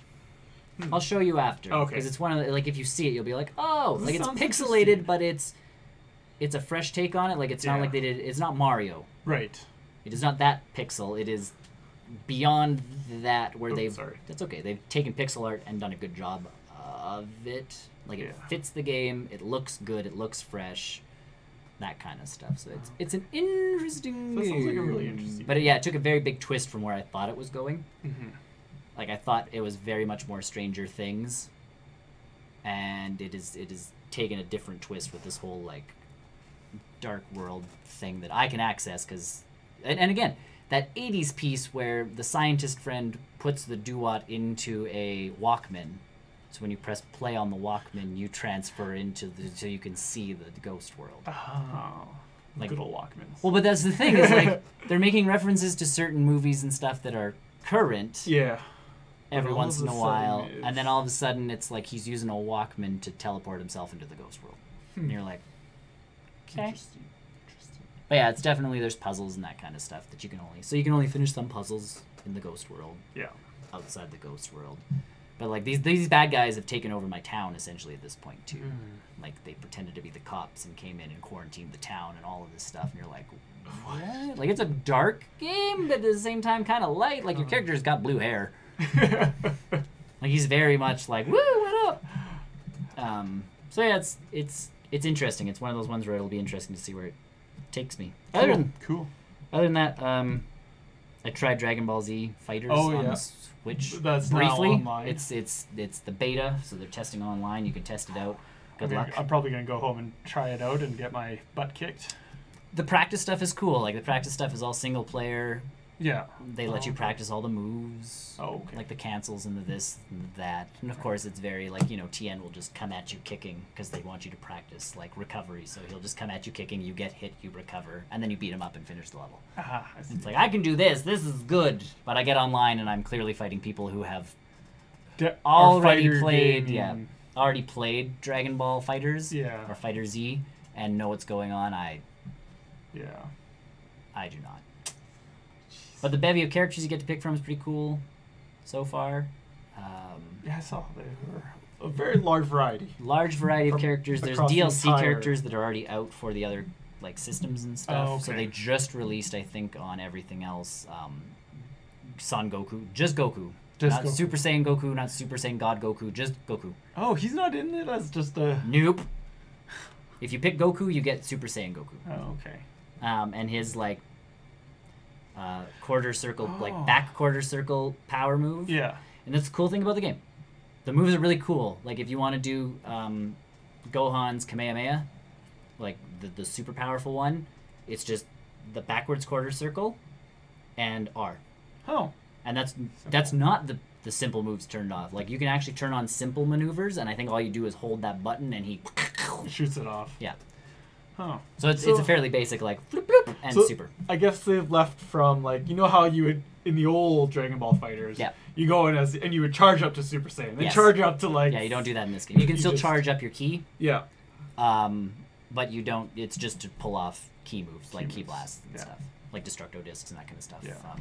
Krillin's actually a pretty good fighter. I ended up having to practice with him. Yeah. He's quite mobile, I guess is the best way of putting it. Like, they've done a good job of balancing characters. It's not like you play as Goku and you're like, everything will die. Yeah. They've balanced everything out fairly well. That's good. But yeah, so they've added regular Goku in the regular game and then regular Vegeta in the regular game. Oh, nice. So he just shows up with his power armor from like the first time you ever see Vegeta. Do you have to pay for these DLCs? Yes, the DLCs are pay for, but eventually they'll go on sale and all of that stuff. Yeah. And the Switch version, we don't know what we're getting. Right. Because there's already, like, Brawly is a DLC character. Hmm. Or Broly or whatever you want. Yeah. Yeah, I don't know. I don't know how you pronounce it. Broly. But, either way, he's like a DLC character, and it's like, that'd be cool to play as Broly. Yeah. Yeah. It's a giant Saiyan. The voices are Japanese. I'm not sure if I can switch. Like, there's no options right now. Again, it's beta. Right, it's beta. But I kind of I dig the Japanese Japanese voiceover voice. with the like, and it's not like the subtitle is that important in a fighting game. No. Like at one point, I won one of the practice fights with young Gohan, and he's like, "I wonder what my future self will be like." Like that was his end of the fight saying, and I'm like, "You didn't even fight your future self or anything like that. Has no context." Yeah. Either way, on the Switch, it looks gorgeous. It plays gorgeous. Online, like I played an online match with you here. Yeah. There was no stuttering. There was no. No, it was. It was smooth. Fantastic. The single player is just as smooth. It looks gorgeous. Like it looks like you're playing The cartoon. The cartoon. It looks like you're playing the anime. So. Yeah. Cool. That's it. I did a lot. You did a lot. But a lot of these were like half-hour stints because I Mhm. wanted to try out. All that Humble Bundle. I looked at my Steam library of 600 and some games, and it's like I should maybe try some of these. Yeah. And start sorting them into like a junk folder of like never install these gonna again. play. Yeah. Yeah. Just make them go away sort of thing. I've done it with a couple games already. The Game of Thrones game, not the one that Telltale made, but there's a different. There's another one? There's a different game. Oh, It's a bad not game. very good. No. Okay. Bad game. Don't try it. Don't try it. Don't try it. I played it with people who also know Game of Thrones, so it's not like I was like, I don't understand the story, so I don't understand the game. The game is just bad. It's just bad. Just bad. Ah. But yeah, that's why I played them all. So if you want to, you can check it out. Like I said, we played Sniper Elite, so that is on our YouTube channel. Mm-hmm. If you're pondering the next Humble Bundle for $12, you can get Sniper Elite 4, which we've had a blast with. Yeah. Tales, I don't really want to get into because I don't want to get sucked into a JRPG at this very point in time. Once you get sucked in, it's You're doomed. yeah. Like you can't just like, oh, this next save point. Yeah. Now all of a sudden the sun's coming up. You're like, oh. So, that's me. It's a lot, but it's very short stints of things. Mm-hmm. No, that's good. That's good. So I feel like I should do like 1-sentence reviews on the website or something that's just like, cool thing, bad execution, Don't buy. thumbs down, like thumbs up or thumbs down, not even like just a. Yeah. Because I can tell you right now, like Kona, Forge Battalion, The Surge, Sudden Strike, Pathologic, Hat in Time. Like, It's good. but, so there you go. Let's go. Either way, thanks for watching. You can check us out on the YouTubes, on the Twitch, on the Mixer, all of that stuff. You can also... I got it to work. Join our Discord channel and actually chat with us when we're not online.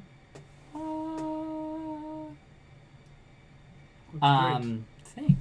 So you can join us on our Discord, ask some questions there. You can suggest stories for us to talk about on the newscast.